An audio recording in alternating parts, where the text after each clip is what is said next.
नमस्ते। आप सभी से अनुरोध है कि कृपया हमारी चैनल को सब्सक्राइब करें और वीडियो को लाइक करें, शेयर करें।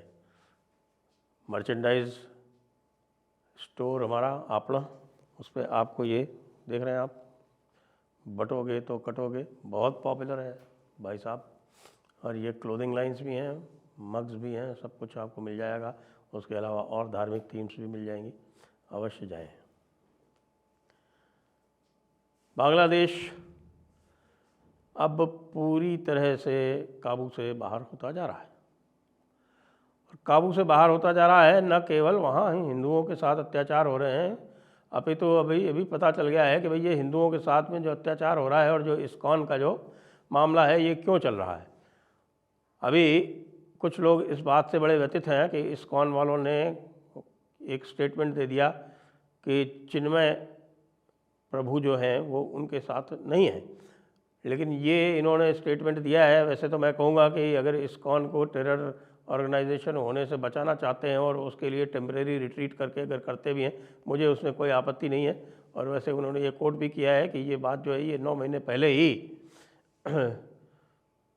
चिन्मय प्रभु ने अपने आप को अलग कर लिया था वहाँ इस्कॉन बांग्लादेश से। और लेकिन ये भी मानी जानी बात है कि इस समय चिन्मय प्रभु जो हैं वो ही हिंदुओं के सर्वमान्य नेता हैं बांग्लादेश में। और एक बात यह है कि वहाँ के हिंदुओं ने यह निश्चय किया है कि उनको ये उनके पास 3 ऑप्शन उनको दिए गए थे, पलायन कर जाओ, आत्महत्या कर लो या कलमा पढ़ लो। लेकिन उन्होंने चौथा ऑप्शन चुना है, और वो चौथा ऑप्शन ये है कि वो ना तो बांग्लादेश छोड़ेंगे और न हिंदू धर्म छोड़ेंगे। वो साफ साफ कह रहे हैं कि ये धरती हमारी माँ है, हम इसको छोड़ के नहीं जाएंगे। तुमको जो भी करना है वो कर लो, क्योंकि उनको भी ये पता है कि ये यूनुस की जो सरकार है ज़्यादा लंबी चलने वाली नहीं है।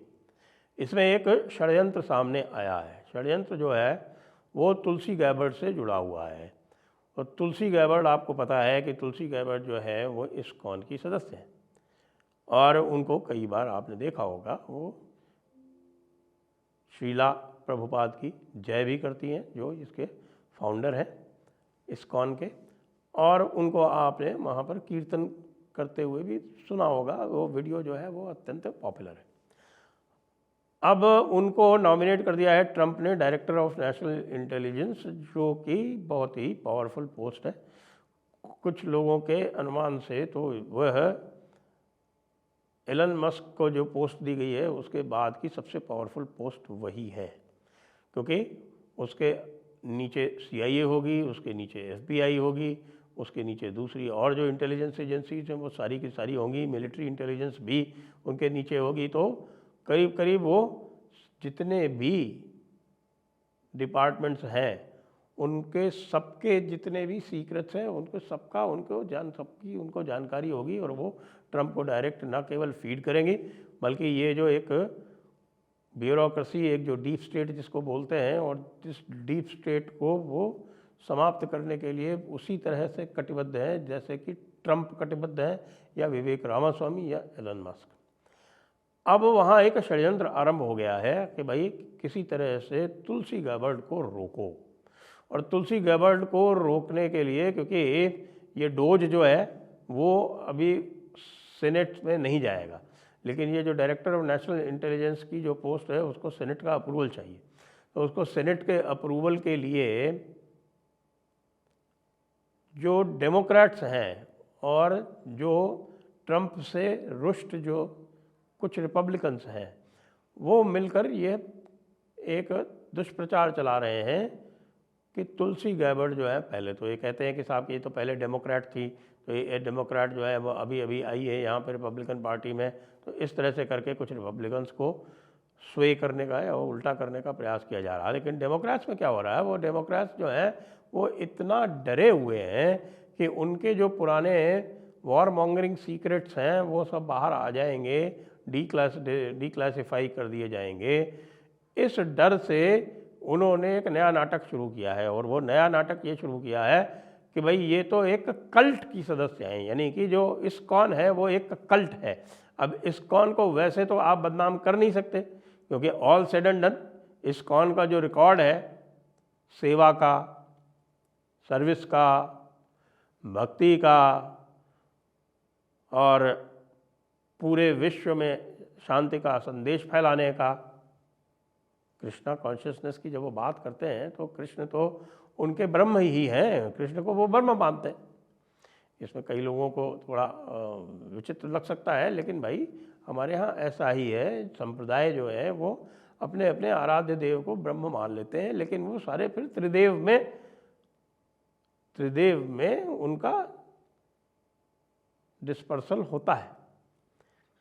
तो वो कृष्ण को ब्रह्म रूप मानते हुए फिर बाकी जो ब्रह्मा विष्णु महेश जो है वो उस ब्रह्म के ही त्रिगुणात्मक प्रकृति को वो प्रदर्शित करते हैं।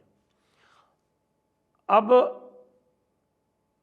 यदि आप कहेंगे कि इस्कॉन एक कल्ट है तो आपकी बात कौन मानेगा, क्योंकि इस्कॉन के बारे में सब जानते हैं, चाहे वो उतना ही रशिया में, रूस में है, इतना ही लोकप्रिय है जितना अमेरिका में है।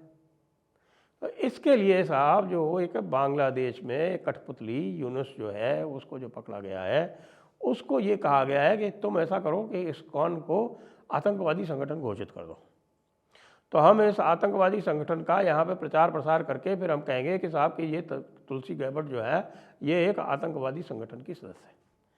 तो ये जो इस्कॉन के विरुद्ध ये नाटक शुरू हुआ है, इसके पीछे यह षड्यंत्र है democratic party of the United states का। अब हिंदुओं के लिए इस समय जीवन संकटमय है, इसमें कोई किसी भी प्रकार की कोई संदेह की बात नहीं है, लेकिन आज ऐसा बताया गया है कि आज external affairs minister doctor S Jaishankar कुछ इसके बारे में स्टेटमेंट देंगे। ऐसा विचार हो रहा है, ऐसी आशा की जा रही है कि कुछ जो डिप्लोमेटिक मेजर्स हैं जिनसे कि बांग्लादेश के ऊपर दबाव डाला जा सकता है वो लिए जाएंगे, और बांग्लादेश को सही करने के लिए बहुत सारे उपाय हैं। बांग्लादेश ये एक ऐसा देश है जिसकी लगभग 4000 किलोमीटर से बड़ी सीमा जो है वो भारत के साथ में है, और केवल 100 किलोमीटर या 125 किलोमीटर जो है वो म्यांमार के साथ में। बाकी ये अपने हर वस्तु के लिए, अपने उपभोग की हर वस्तु के लिए ये भारत पर ही निर्भर है।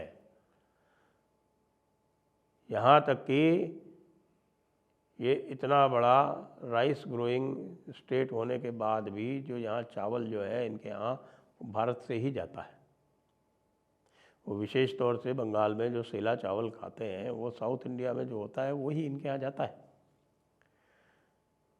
भारत जो है वो ग्रेन एक्सपोर्ट बंद कर सकता है, भारत पावर एक्सपोर्ट बंद कर सकता है, भारत नदी का पानी रोक सकता है, भारत जैसा चाहे इनके साथ में कर सकता है। ये जो है इनकी जनता वो इतनी त्रस्त हो जाएगी कि वो संभवतः यूनुस को स्वयं निकाल के स्वयं ही समाप्त कर देगी।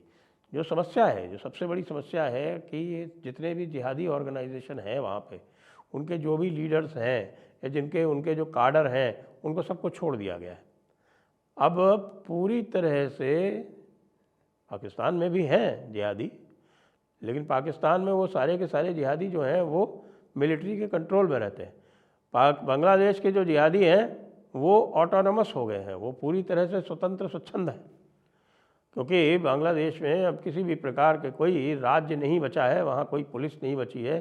पुलिस को तो इस प्रकार से जब हसीना को यहाँ से भगाया गया उसके बाद में पुलिस में तो पता नहीं कितनी हत्याएं की गई, 200-300 पुलिस वाले इन्होंने मार दिए। उसके बाद वो पुलिस जो थी वो अपनी ड्यूटी छोड़ के भाग गई। पुलिस अभी भी पूरी तरह से ड्यूटी पे नहीं है, वो है भी तो अपने थानों से बाहर नहीं निकलती, थानों के बिल्डिंग से बाहर बिल्कुल नहीं निकलती।